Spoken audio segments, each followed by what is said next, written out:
All right, greetings. Hope you're doing well. I'm here with another video, and this is more or less an update on the channel, but it's also an update of the learning journey. The purpose of this channel, to be clear, was to study military cloud dynamics, right? Cloud dynamics is a term coined by Peter Turkin, and he's not the first person to necessarily come up with a concept, but he has a very particular style of doing it.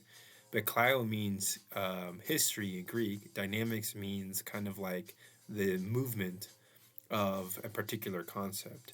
And so cloud dynamics is essentially the mathematical movement or mathematical modeling of history. And he has a bunch of articles and so on. I recommend that you check it out. His sort of research, him as a basically entrepreneurial scientist, is able to do. And he's doing pretty profound work. I think the goal right now, one of my personal goals, is to subscribe to his work. It is paid work. And it's like if you want to learn more of his studies, you have to subscribe and pay. So if you do watch this video, one of the ways that you can help is to help me study his research as well. As a Jewish rabbi says, we are all channels in society, and we are all basically channeling and challenging value to one another.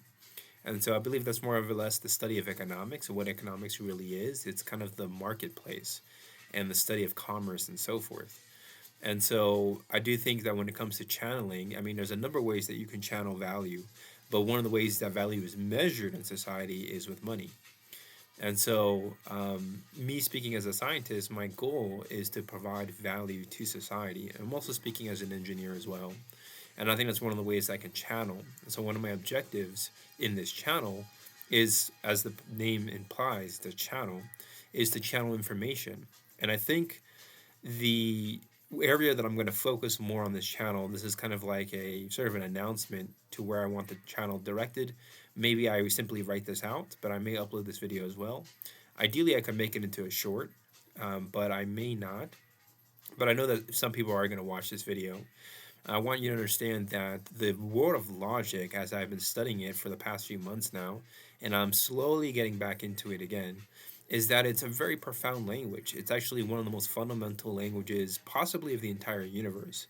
And it kind of falls along that story of mathematics, where it's like, was mathematics invented or was it discovered? And that's kind of the big question among cosmologists, physicists, mathematicians, is that since they all use deep amounts of mathematics, such as string theory, the question is, are we reinventing something or are we discovering something?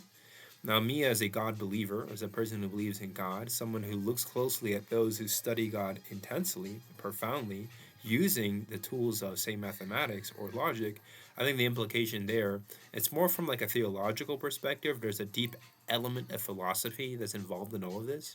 But I would say that God is logic, or at the very least, God gave us the language of logic, or God gave us the tool of logic for us to understand the universe.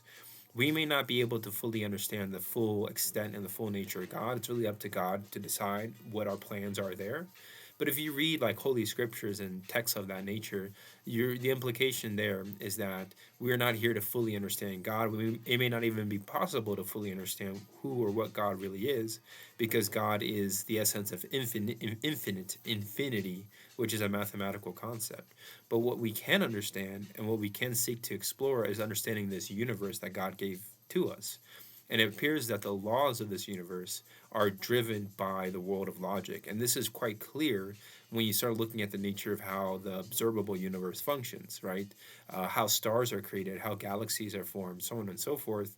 Deeper questions of dark matter and dark energy are still questions that humanity have yet to explore. But it's basically trying to understand the fundamental nature of the universe, the observable universe, and possibly anything beyond that as well. Now, the part that's most fascinating, I believe, in the 21st century is that we are human beings, and human beings are animals. And so we're part of a larger hierarchy of this larger biodome of living organisms.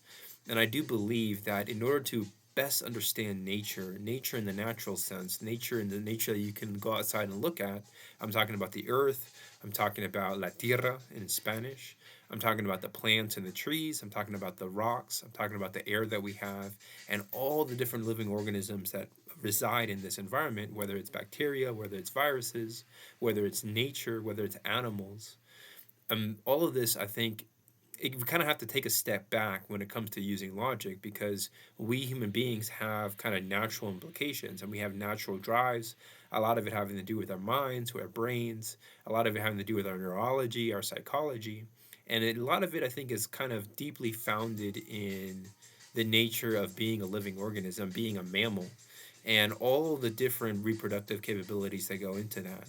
But I do believe that logic appears to be the underlying driver that drives not only the physical universe in terms of all the natural forces, I'm talking about gravity, electromagnetism, say the strong or weak nuclear forces, but it also may be the driver to biology as well. And there's kind of a deep world of kind of the psychological animal kingdom to explore. And I think it's important for we human beings to kind of recognize that. And it appears that we've been wrestling with this for centuries, given that, that is the nature of civilization. Perhaps that's the nature of the economics and the nature of commerce. And it may be the very underlying nature to our own psyche as well. And so I do believe that the 21st century is going to be an area where we see an evolution in our understanding of biology. And it's a big process of understanding ourselves as much as it is understanding the natural environment. I do believe that people like Terence McKenna, when they talk about chaotic attractors, seem to be hinting at something that might be much deeper than we human beings fully understand at the present moment. But it may be a general and gradual evolution throughout the 21st century. I would say for the time being, it's the artists that kind of drive that curiosity, arguably more than the scientists. Although there's always the saying that there's the art of science and then there's the science of art.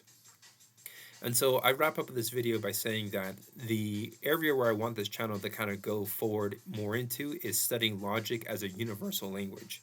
And I find it very curious how in the Bible there is the story of the Tower of Babylon, in which humanity spoke the same language. We built a tower to the heavens, whatever that means exactly. My understanding is that we were building a path to reach heaven, and God said no. God did not accept that, and the Tower of Babel was destroyed by God. And in order to prevent humanity from building that tower once again, he or it's or the nature of God changed the languages of human beings so that humanity would have a plethora of languages, so many in fact, that we would not be able to communicate together and work together to build this tower once again. And so I find that a very powerful story in the context of logic, because so much progress has been made in logic over the last 300-400 years, because there's been an evolution. It's kind of been a foundational evolution mathematically, scientifically, and so forth. And I find that, in the 21st century, we have an immensely powerful tool set of the logic of language. And I want to deeply explore this and understand, what can I do with the language of logic? And is it something that humanity has discovered? Or is it a process that we are discovering? It philosophically, going back all the way to like Greek mythology or Greek philosophy, the good old story of Plato and Aristotle and what they believed and what they understood. The answer appears to me that it is a discovery, but it's also, I believe, a creation process as well, because language is a tool. And Terence McKenna speaks about this as well. Language is a tool that humanity developed as part of a larger, you could call it, psychological evolution or psychological.